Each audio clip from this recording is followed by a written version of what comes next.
ada beberapa waktu lalu bisa dilihat dari postingan Kak Septi sendiri memposting DM-DM-annya Kak Septi sama Cika itu sendiri. Itu kan Kak Del sendiri sebagai sahabat juga sebagai rekan kerja itu melihatnya gimana sih kalau di satu sisi di mana Kak Septi ingin suatu keadilan tapi di satu sisi juga melihat Cika yang selalu dipojokkan gitu gimana? Sebenarnya kalau kita baca chat itu secara detail ya, kita baca chat itu secara detail karena aku bener-bener baca banget biar nggak miskom lah gitu. Aku baca nih maksudnya apa ya, dan Cika itu tujuannya hanya untuk minta maaf ke Kak Septi karena atas kesalahpahamannya gara-gara orang luar, karena disangkanya Cika itu punya hubungan sama Putra Siregar, ya kan? Nah di situ kan percakapannya Cika minta maaf ya kalau sampai ada berita di luar yang nggak enak, disangka aku ada hubungan sama PS, padahal aku sama PS cuma berteman, kita nggak ada hubungan apapun segala macam. Dan itu penjelasan menurut aku kan penjelasan yang secara personal ya, bukan penjelasan yang masalah yang lagi berlanjut gitu loh. Cuma kan masalah yang ada di kepolisian ini dengan apa yang permintaan maaf Cika itu kayaknya case yang berbeda nih, ya nggak sih? Karena kan dia permintaan maaf secara personal, kayak ya jangan sampai deh Kak lo mikir gue ada hubungan sama PS. Dan menurut aku juga di situ Cika dewasa dan Kak Septi pun ngepost itu segala macam menurut aku juga dewasa ya, karena pasti tujuannya Kak Septi adalah ya lu jangan sampai di head lagi, kasihan nih anak gitu. Kalau seandainya yang aku baca, aku tangkap sih kayak gitu, karena aku benar-benar baca banget itu semua posannya, aku baca secara detail. Dua-duanya di situ dewasa sih, karena Cika minta maaf personal dan Kak Septi mungkin ngepost itu karena untuk biar nggak ada orang yang ngatain Cika atau ngait Cika lagi. Apalagi Cika juga masih berapa ya umurnya? 18 tahun ya?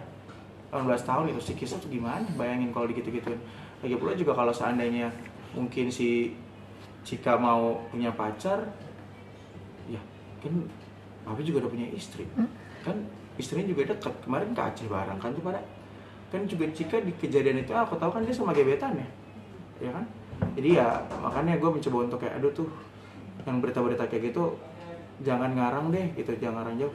Ada paket, Bibi lu kemana Bibi? Jadi sebenarnya sampai saat ini seperti apa? Apakah baik-baik saja atau gimana? Kalau seandainya hubungannya Cika sama Kak Septi, ya emang dari dulu sampai sekarang ya baik-baik, sedekatnya dia baik-baik. Emang kan juga Kak Septi sama Cika bukan yang deket banget gitu, biasa aja kan dari dulu mereka emang dekatnya dekat biasa aja, bukan yang ketemu, main, jalan, chat-chatan gitu. Mungkin kalau seandainya mereka emang dekat, chat-chatan atau apa, pasti mungkin chattingannya lewat WhatsApp kali ya, iya nggak sih? Karena mungkin emang nggak sedekat itu ya, jadi mungkin makanya lewat Instagram. Dan hubungannya mereka masalah baik-baik aja atau enggak ya pasti baik-baik aja. Orang mereka juga bukan yang intens gitu loh. Jadi nggak ada bedanya dia yang dulu berdua sama yang pas ada masalah sekarang gitu. Mungkin awal-awalnya berita muncul katanya ada hubungan gitu-gitu ya, itu mungkin awal-awal pasti ada rasa jadi inilah kayak ih ngapa ya gitu. Cuma sebenarnya nggak ada. Udah. Cuma makanya sama satu lagi loh, gue baru tahu loh kalau seandainya ada berita rame kalau seandainya ada yang nanya ke gue, Kak kenapa kok videonya bisa keluar CCTV. Ada nanya gue berulang kali kayak gitu, CCTV-nya kenapa bisa keluar. Terus gue mau jawab apa kan, terus gue bilang lagi tuh, tapi gue delete lagi komennya soalnya gue dimaki-maki sama netizen. Jadi dia nanya, Kak kenapa CCTV-nya bisa keluar. Terus gue jawab, nggak tahu, kan bukan hak gue untuk keluar CCTV, mana gue tahu. Terus gue dibalas sama mereka, wah parah lu nggak bantuin sahabat lu, wah parah lu nggak solid, wah parah. Lah ngapa jadi gue digituin ya? Makanya kan gue nggak tahu, dipukulnya aja gue nggak tahu, nggak ngeliat. Apalagi gue bisa tahu gitu kenapa CCTV bisa keluar. Sempet gue bener-bener tadi gue bener-bener sempet ngerasa down juga tuh, karena abis gue dimaki-maki karena ngerasa katanya nggak solid. Ya masa kalau harus solid gue harus ada gimana juga kan, nggak juga ya nggak sih? Tapi emang masalah ini itu sebenarnya tuh agak-agak ngelebar gitu gara-gara asumsi orang sih. Jujur ini tuh gara-gara asumsi orang. Jadinya mungkin yang sebenarnya orang itu nggak ada di kejadian, karena dia dengar dari si A langsung ngomong gini. Terus ketika dia dengar dari si B langsung ngomong kayak gini gitu. Dan beberapa gue lihat ada beberapa yang coba untuk menayangkan berita ini lewat konten, lewat apa itu gue beberapa kali sempat nanya. Dan sempat ada yang izin sama gue juga kayak boleh nggak sih berita ini dinaikin buat konten gini-gini. Terus gue bilang ini tuh bukan konten, ini tuh beneran, ini tuh bukan gimmick gitu loh, ini tuh beneran masalah. Gila mau jadiin konten kan gitu. Gue aja nggak berani ngomong aneh-aneh segala macam. Gue nggak ada di tempat itu, gue datang udah kelar. Gimana ceritanya? Coba kalau gue ada di tempat itu, mungkin gue udah ngoceh dari awal. Makanya ketika kalian juga lagi ngajar-ngajar gue untuk wawancara, gue bukannya nggak mau, kapan sih gue nggak mau diwawancara? Kan gitu ibarat kata kan.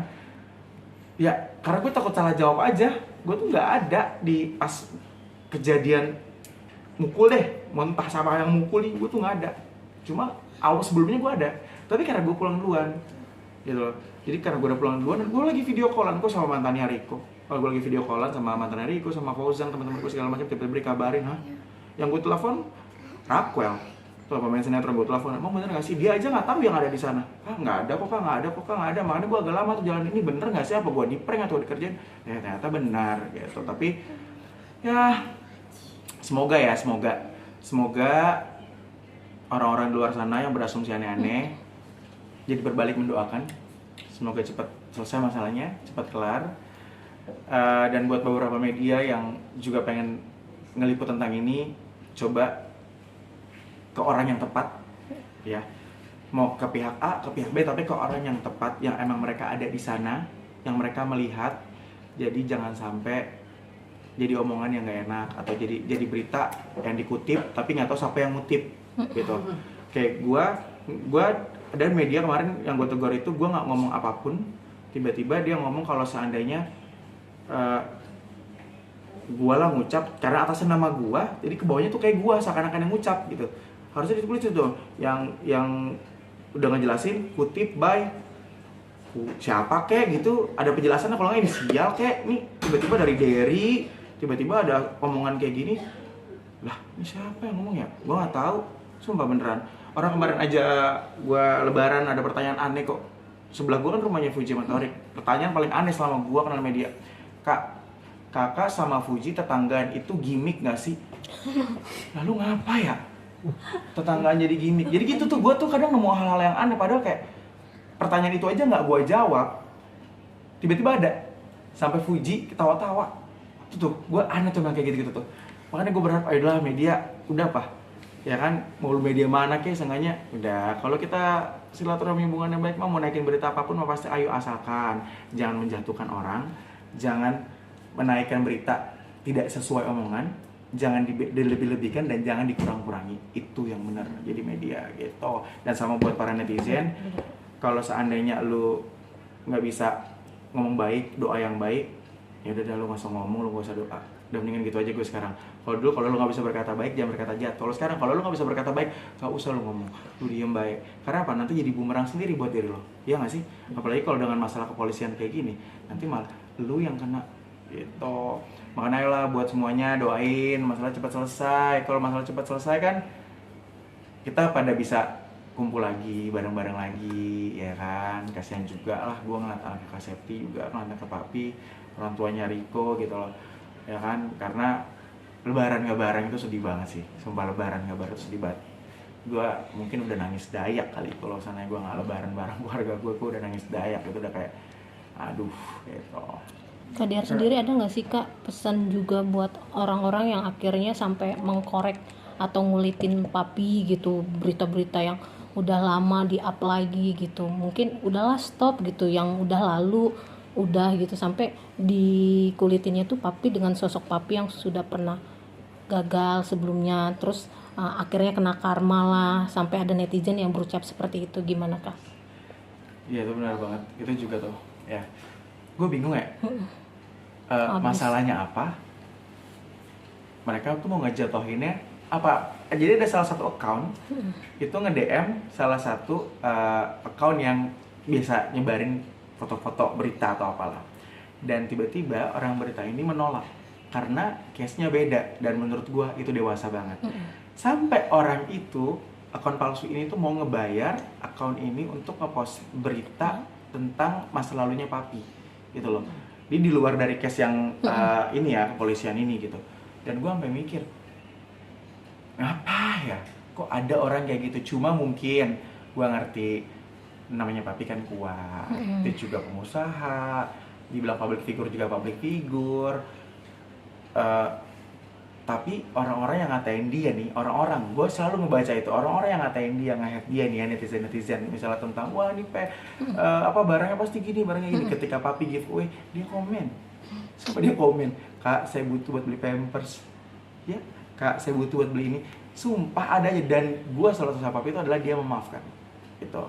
Makanya gue ngerasa kehilangan aja sih, ngerasa kehilangan sosok papi yang biasanya nelfon gue dadakan canda-canda. Gue juga kehilangan sosoknya Rico yang biasa kalau seandainya di samping gue tuh dia, karena kan dia talent gue juga kan, dia udah gelendotan biasa. Apalagi kalau gue umroh kan gue sekamar tuh, gue Arfan sama Rico. Nah dengerin Rico yang setiap hari nontonin YouTube, kalau dia mau tidur gue udah sampai budek, udah mau tidur masih berisik banget gitu. Gue kan gak akan masa-masa kayak gitu.